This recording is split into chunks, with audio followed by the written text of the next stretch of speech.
Hello，大家好，我係 Dr. Solomon，又嚟到知識點呢個時候啦。今次咧就同大家講一啲咧比較特別啲嘅新年花材喎。我隔離呢個咧就叫做富貴鳥啦，咁樣。但係呢個富貴鳥咧就掉落嚟嘅喎，好似一串炮仗咁樣。咁係咪好好意頭咧？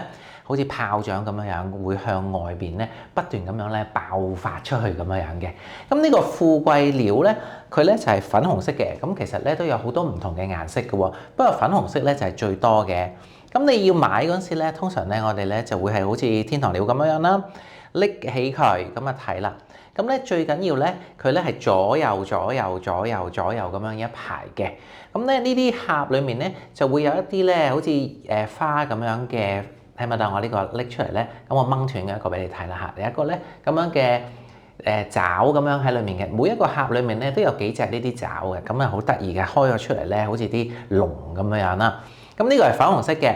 你要睇買嗰陣時咧，就要睇中間呢條框咧，一定咧要係非常之粉紅色、非常之鮮豔咁樣先好賣喎。一支呢個咧，其實咧可以擺成10日啦，10至14日都得嘅。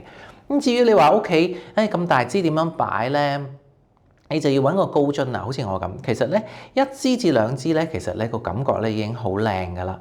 你咧就可以將你好意頭嘅一啲嘅水啦，又或者呢一啲嘅飾物咧，就直頭咧綁埋落呢度咁樣，咁咧就令到佢咧更加有過年嘅氣氛啦。我好中意呢個嘅，好似一串炮仗咁樣啦。另外咧需要注意嘅嘢咧，就係你睇見咧呢度咧，好似好多白色嘅粉末咁樣嘅。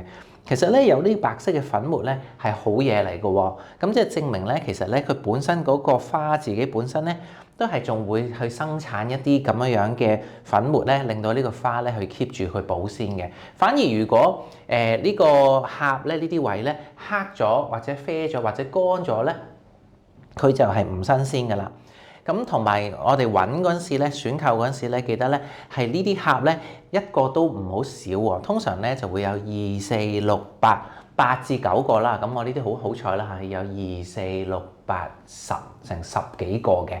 最好咧，如果揾到大概有一打嘅咧，就叫做一個非常之靚嘅富貴鳥啦。大家不妨可以試下。保養方面咧，其實好簡單嘅啫，好似我咁樣揾一把刀。一定要用刀喎，最好用刀啦嚇。如果你唔用刀咧，就要揾把利嘅鉸剪喺個腳呢個位置咧批咗佢咁樣。咧就大概咧70度咁樣啦，即係好斜咁樣批咗落去。跟住個水嗰度大概2至3寸，加少少漂白水，咁就 OK 㗎咯喎。咁就可以咧擺大概10至14日嘅。呢個現代得嚟咧又不失富貴嘅一個作品啦嚇，非常之有型格嘅，叫做咧富貴鳥，大家不妨可以試下呢個小眾嘅新年花材啊！大家好，歡迎嚟到我嘅頻道，我係 Dr. Solomon。呢個頻道同大家分享所有關於花嘅知識、插花嘅藝術同埋所有美好嘅事物㗎。記得 subscribe、like 同埋留言同埋撳埋呢個鐘仔咧，你就唔會錯過我哋每一次嘅 update啦。